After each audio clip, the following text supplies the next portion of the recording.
It's Ghost Story Advent again, and as you can see, I've chosen The Yellow Wallpaper by Charlotte Perkins Gillman. When Adam asked us to pick our favourite, I knew instantly that I had to talk about this story. The Yellow Wallpaper was first published in New England magazine in 1892, but I came to the story very late. I grew up reading the classics of Gothic literature: Dracula, Frankenstein, Carmilla, Jekyll and Hyde, absolutely anything I could get my hands on. This graduated to ghost stories, the ones we all know and love. A friend of mine gave me a book of the collections of M.R. James.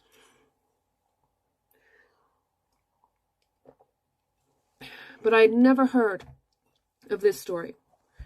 Years later, I needed a calendar for work, and I came across one that fit perfectly. It was Gothic horror. Each month was an illustration of Gothic stories, and I knew absolutely all of them, except one: The Yellow Wallpaper. As soon as I saw it, I had to read it, and I was blown away. The story follows the journal entries of a woman confined to bed by her physician husband and forbidden from anything stimulating. So no writing, no exercising, no seeing her family. In fact, all she can do is stare at the hideous yellow wallpaper in her room. I won't tell you what happens.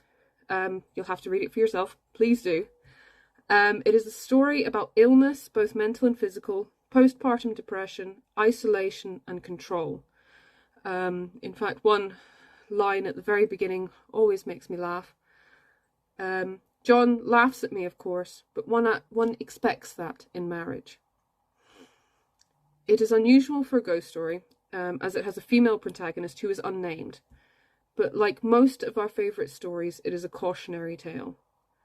Charlotte Perkins Gillman herself wrote in 1913 that it was not intended to drive people crazy, but to save people from being driven crazy. I will leave you with an introduction to the story written in 1988, nearly 100 years after it was first published. Quite apart from its origins, it is one of the finest and strongest tales of horror ever written. It may be a ghost story. Worse yet, it may not. See you later.